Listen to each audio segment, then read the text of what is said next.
Summary of the book The Secret by Rhonda Byrne and the Islamic Perspective. The Secret by Rhonda Byrne, published in 2006, is one of the most influential self-development books of the 21st century. This book reveals what is claimed to be the secret of life that has been hidden for centuries, namely the law of attraction. Byrne presents the concept that human thoughts have magnetic power which can attract everything one desires in life, whether it is wealth, health, relationships, or happiness. This book was born from Byrne's personal experience of hitting rock bottom in her life, until she discovered the concept of the law of attraction through the book The Science of Getting Rich by Wallace Wattles, which was written in 1910. From there, her journey of exploration and research began, which eventually resulted in this monumental work. Core concept: the law of attraction. The law of attraction is the main foundation of all the teachings in The Secret. According to Byrne, this law works on the principle that like attracts like. This means the frequency of thoughts and feelings a person emits will attract things with the same frequency back to that person. Byrne explains that the universe operates with energy frequencies, and human thoughts are also energy that have their own frequency. When someone focuses on something, whether positive or negative, they automatically send that frequency to the universe. The universe then responds by sending back things that are in harmony with that frequency. This concept applies not only to material things, but also to emotional, spiritual, and various other aspects of life. Byrne emphasizes that the law of attraction works all the time, indiscriminately, and does not distinguish between good or bad. It only responds to the frequency that is emitted. The three main steps: ask, believe, and receive. Byrne outlines three simple yet fundamental steps in applying the law of attraction. 1. Ask. The first step is to clearly determine what you want. Byrne emphasizes the importance of clarity in asking. The universe cannot give something that is unclear or ambiguous. One must be specific about their desires, whether in the form of material things, conditions, or experiences. This asking process does not have to be done verbally or through formal prayer. Byrne explains that every strong thought and feeling about something desired is already a form of request to the universe. 2. Believe. The second step is to have full faith that what you have asked for is already on its way to you. Byrne stresses that belief must be total, without any doubt. Doubt and fear can disrupt the frequency you emit and hinder the manifestation process. To build this belief, Byrne suggests visualization and affirmation techniques. One must imagine themselves already having or experiencing what they desire, feeling the emotions that will arise when that desire is fulfilled. 3. Receive. The final step is to receive with a feeling of gratitude. Byrne explains that one must feel and act as if they have already received what they asked for. Gratitude is the key in this step because it creates a positive frequency that strengthens the manifestation process. Key principles in The Secret: the power of positive thinking. Byrne strongly emphasizes the importance of keeping your thoughts positive. According to her, negative thoughts will attract negative experiences, while positive thoughts will attract positive things. Therefore, one must always be aware of their mindset and actively shift focus from negative things to positive things. Visualization and affirmation. Visualization techniques are one of the main tools recommended by Byrne. By vividly imagining in detail the desires you want to manifest, you can strengthen the frequency you send to the universe. Positive affirmations also play an important role in programming the subconscious mind. Gratitude. Byrne considers gratitude as one of the most powerful emotions in attracting positive things. By being grateful for what you already have, you create a frequency of abundance that will attract more things to be grateful for. Acting as if. The concept of acting as if or behaving as if you already have what you want is an important strategy in manifestation. This helps create feelings and frequencies that are in harmony with those desires. Application in various aspects of life: wealth and prosperity. Byrne explains that poverty is the result of thoughts about lack. To attract wealth, one must focus on abundance, be grateful for the money they already have, and imagine themselves as already wealthy. She also suggests not talking about financial problems or complaints about lack of money. Health. In the field of health, Byrne states that illness is the result of stress and negative thoughts. To create optimal health, one must focus on perfect health, imagine their body in a healthy condition, and avoid talking about illness. Relationships. To attract good relationships, Byrne suggests focusing on the qualities you want in a partner or relationship, rather than criticizing or complaining about the current relationship. One must become what they want to attract in their life. Happiness. According to Byrne, happiness is a choice, regardless of external circumstances.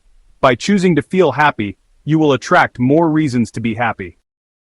Important note.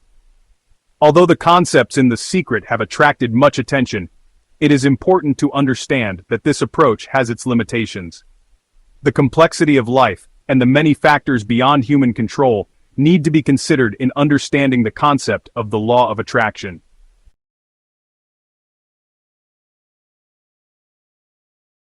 Islamic perspective, alignment with Quranic teachings.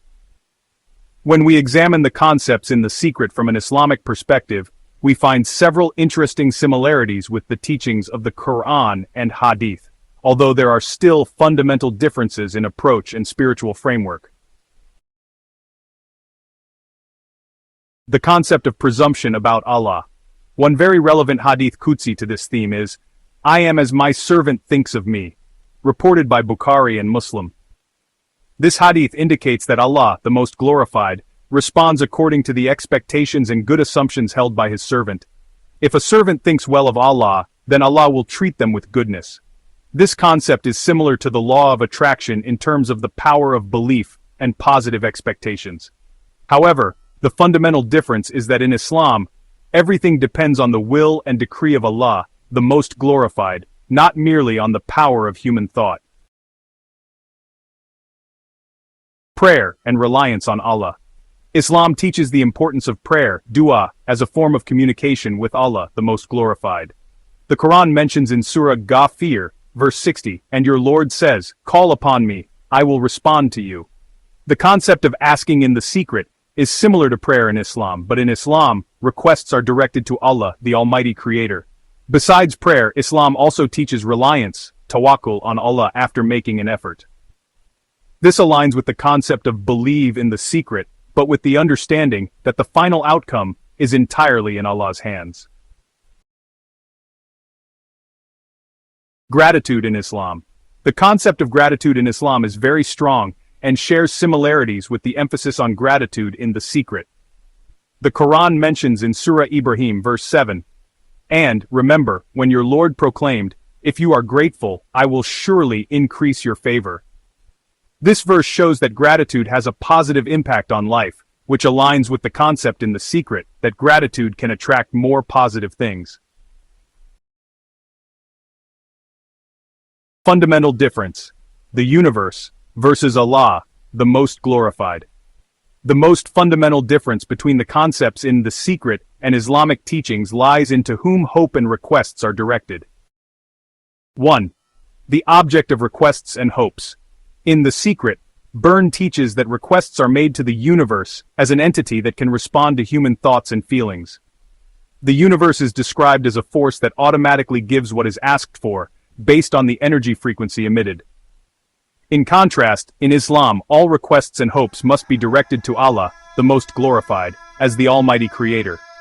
The Quran firmly states in Surah Al-Anbiya, verse 66, "And do not worship besides Allah that which neither benefits you nor harms you." The universe is Allah's creation, not the creator or provider of sustenance. 2. Cause and effect relationship.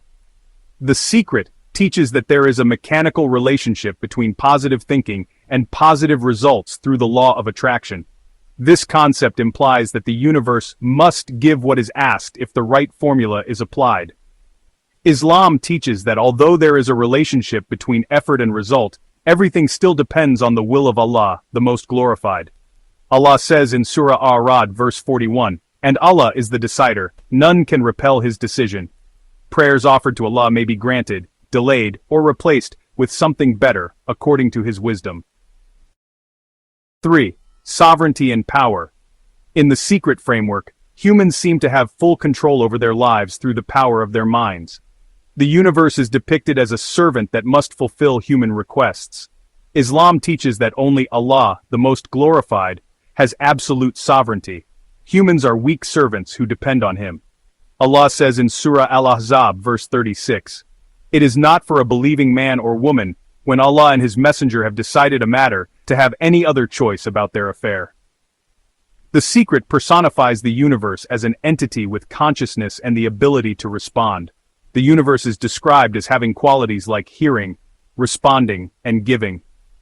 Islam teaches that the universe is a creation of Allah, submissive to Him.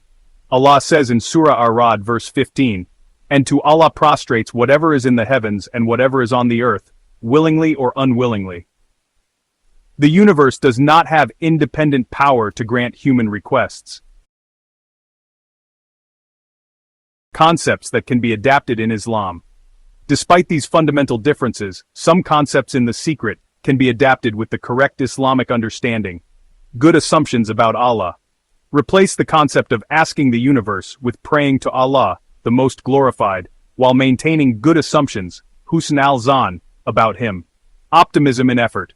A positive and optimistic attitude in striving, while still relying on Allah, the Most Glorified. Gratitude as worship.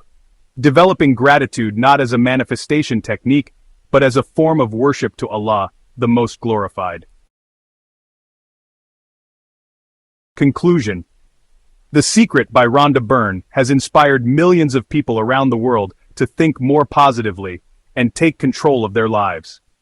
The law of attraction offers an interesting perspective on the power of thought and belief in shaping one's attitude in life. From an Islamic perspective, some concepts in this book are similar to the teachings of the Quran and Hadith, especially regarding the importance of good assumptions about Allah, the power of prayer, and gratitude. However, the most crucial fundamental difference is that in Islam, all requests and hopes must be directed to Allah, the only creator and ruler of the universe, not to the universe itself. The concept of asking the universe, in the secret, contradicts the principle of monotheism in Islam. Allah the Most Glorified says in Surah Ali Imran verse 19, "Indeed, the religion in the sight of Allah is Islam." And in Surah Al-Ikhlas verse 1, "Say, He is Allah, the one and only." Therefore, for Muslims, all forms of requests, hopes and surrender must be directed to Allah, the Most Glorified alone. Nevertheless, positive attitudes such as optimism, gratitude, and sincere effort can be adapted in Muslim life, with the correct understanding that Allah, the Most Glorified, is the only one with absolute power to grant prayers and manage all affairs of His servants. Thus, we can take wisdom from the positive aspects of this book while maintaining the purity of Islamic faith.